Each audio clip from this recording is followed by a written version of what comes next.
네, 안녕하세요. 네, 손호사입니다.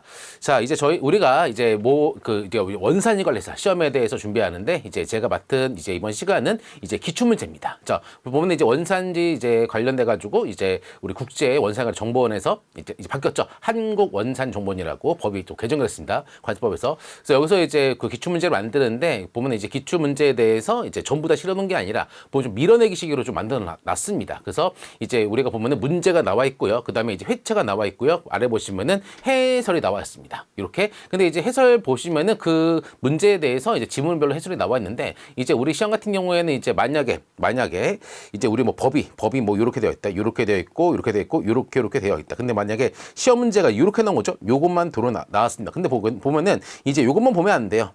요것도 봐야 되는 것이지. 그래서 보시면 해설은 이제 해설도 이제 이렇게 되어 있는 것도 있고 아닌 것도 있습니다. 그래서 우리가 이제 이런 것들 대비하기 위해서는 좀 강의가 필요하겠죠. 그래서 이 강의를 이제 제공해 드리는 겁니다. 자, 그래서 이제 우리 시험 범위는 총 이제 네 과목이 있는데 이것에 대해서 이제 OT를 하겠습니다. 그래서 첫 번째는 이제 1과목입니다. 그래서 우리가 이제 관련된 이제 원산지 관리사 이제 교재를 기본서를 가지고 이제 여러분들이 이제 기출 문제 학습하시면 됩니다. 자, 그럼 제가 OT 한번 할게요.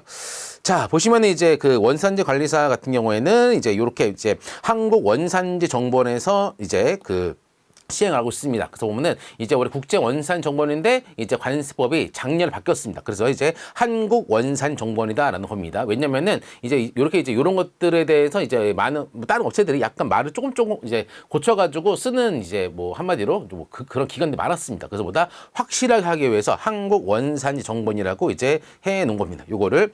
그래서 원래 이제 관세청장 이제 바로 아래 그 산하에 있었는데 이제 뭐 정부가 이제 요 원을 이제 관리한다고도 법이 바뀌었고. 관련된 규정들이 좀 개헌돼가지고 바뀐 겁니다.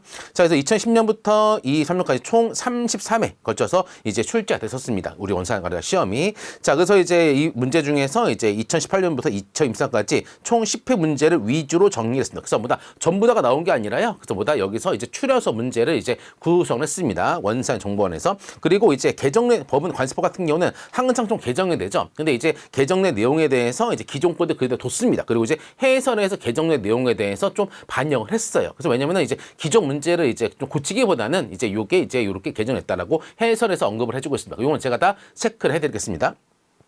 자, 그래서 해설 내용에서 이제 현재 내용도 다 찾아볼 수가 있다. 그리고 이제 제 설명 추가적으로 보게 되면 이제 요 부분까지 여러분들은 체크를 할 수가 있겠죠. 이렇게. 자, 아래 보시면 이제 우리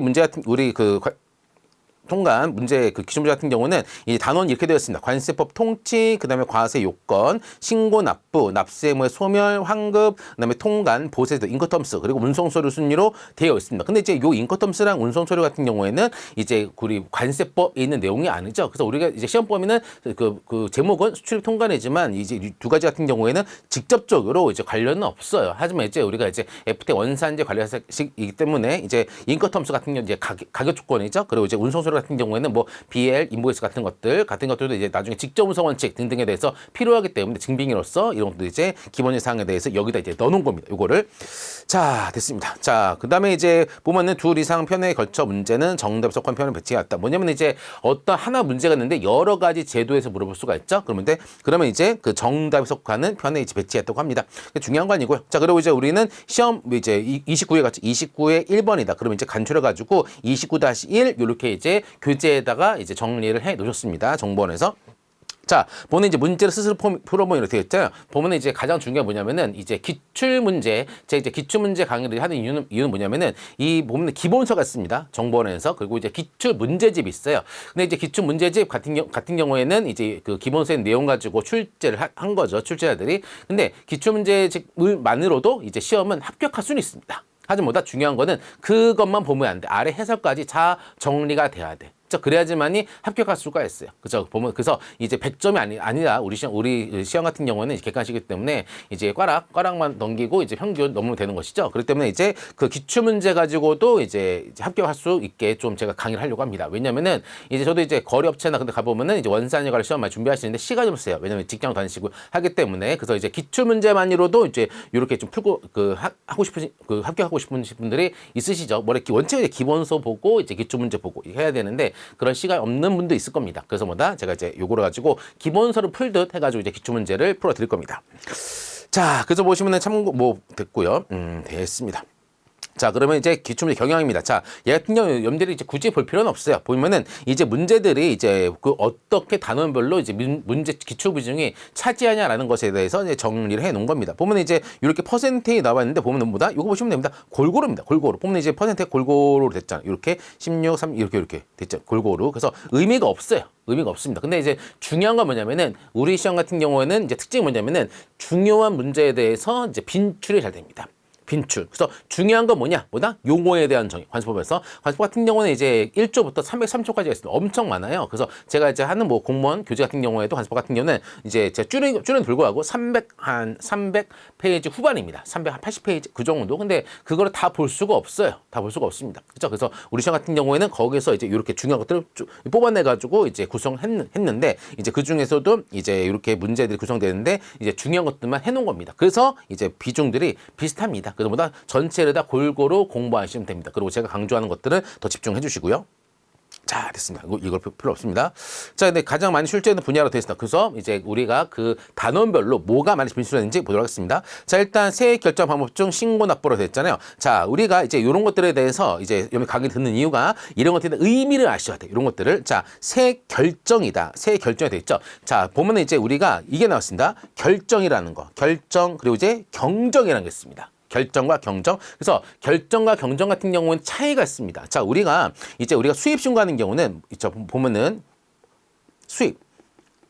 수입하죠? 그러면 뭐다? 우리는 물품에 대해 수입할 겁니다. 그래서 수입하는 경우는 물품에 대해서는 관세를 부과를 해야 됩니다. 이게 14조입니다. 과세 물건. 그렇죠? 중요하죠? 수입 물품에 대해서는 관세를 부과한다라고 되어 있습니다. 자, 그다음에 이제 요 수입하게 되면 뭐 한다? 우리는 수입 신고해야 돼.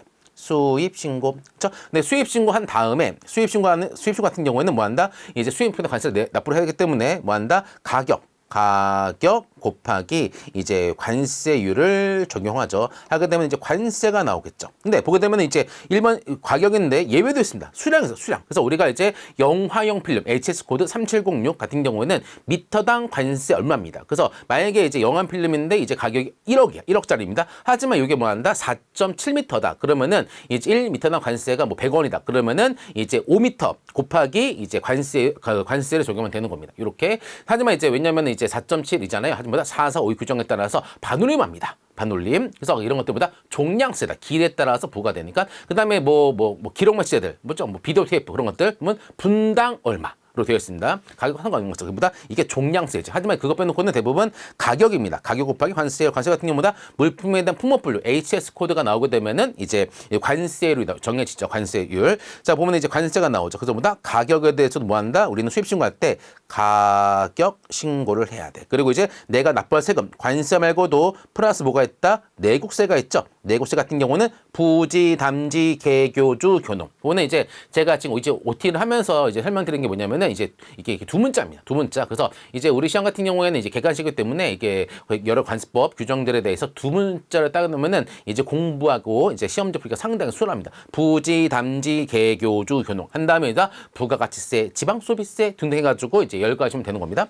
자, 관습법 4조죠. 자, 아무튼 이제 내구세가 부과되는 것이죠. 그래서 요렇게 해가지고 이게 납부할 세금입니다. 납부세액이죠. 그래서 보면 이제 내가 납부할 세액이 얼마인지 신고는 이거는 납세 신고입니다. 납세 신고라고 되어 합니다. 그래서 우리는 수입 신고 할 때 뭐 한다? 가격 신고하고 그리고 납세 신고하게 됩니다. 근데 보면 수입 신고 서식에서 보면 납세 신고는 함께 합니다. 그래서 수입 신고 서식 이렇게 있으면은 요 부분 같은 경우에는 어떤 물품, 수입하주가 누군지, 해외 공급자가 누군지, 배에는 뭘 타고 왔는지 그런 것들을 기재를 하는 것이고 그다음에 요 부분을 뭘 한다? 내가 어떤 물품에 대해서 이제 관세율이 얼마고 납부할 세금이 얼마인지 요걸 통해서 뭐 한다? 납세 신고하는 겁니다. 그래서 요렇게 수입 신고, 요렇게 납세 신고. 선생님 가격 신고는요. 요 가격에 대해서 가격 신고서는 별도로 있습니다. 요렇게 납세 신고를 통해서 내가 납부할 세금에 대해서 이제 신고하는 것이죠. 이게 결정입니다. 최초 확정을 결정이라고. 결정. 그리고 이제 내가 이제 납세 신고를 했는데 이제 납세 신고를 하고 이제 관세를 납부했습니다. 근데 이제 세관에서 얘기합니다.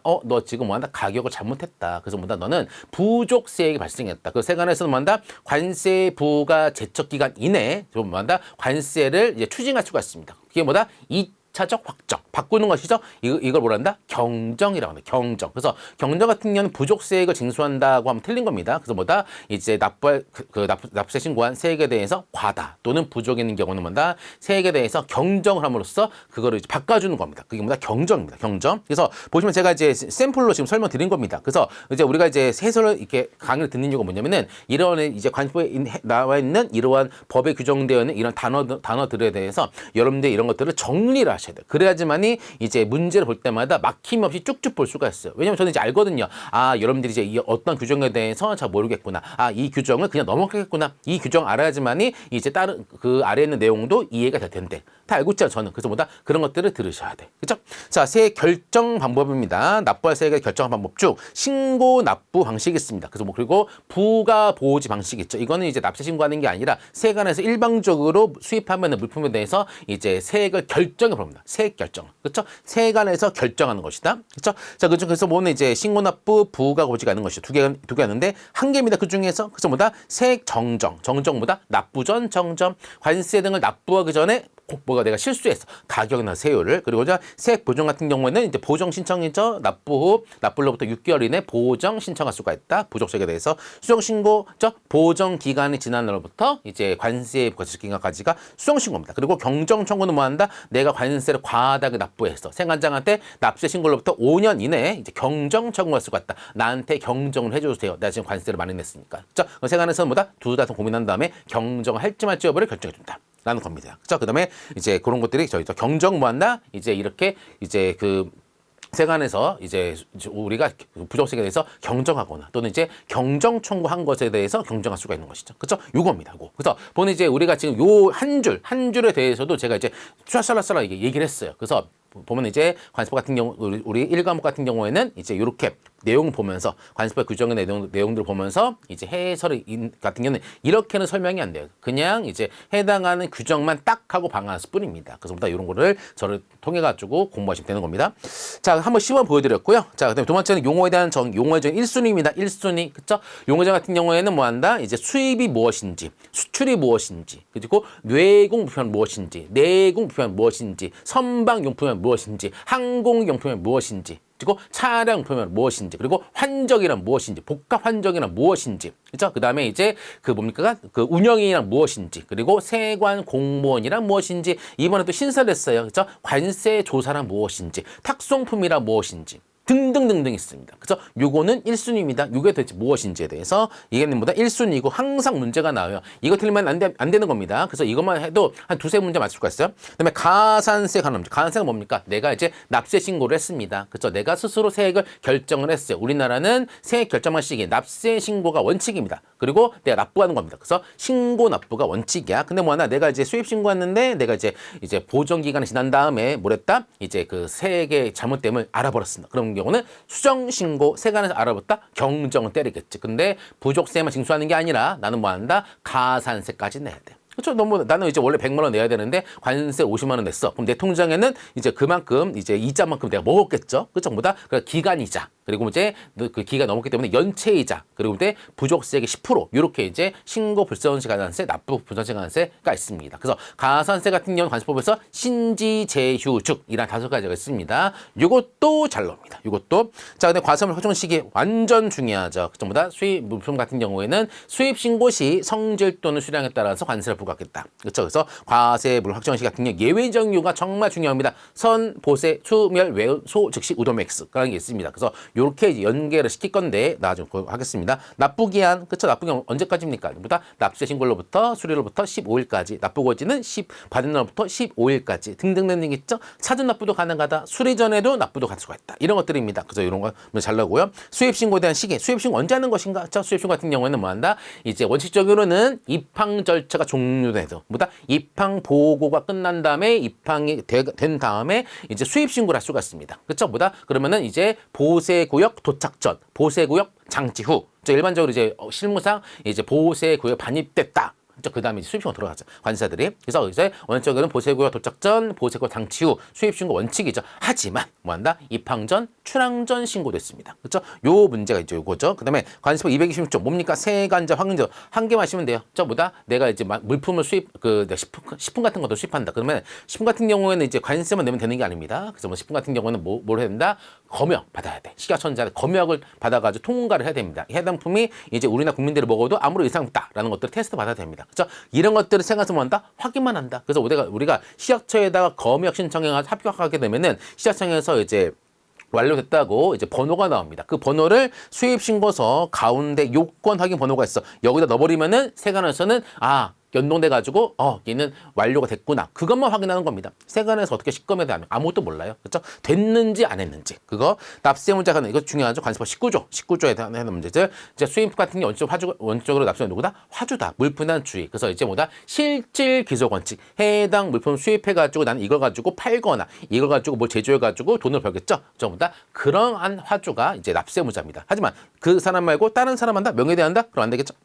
자, 원산지에 관한. 자, 원산지 관습법에도 원산지 관련된 규정들이 있습니다. 229조에 그래서 원산지 결정 기준 등등 관련된 규정들이 있습니다. 그리고 가격 신고 아까 했었죠 위에서. 그리고 과세 표준 뭡니까? 수입 물품에 대한 가격 또는 수량. 그렇죠?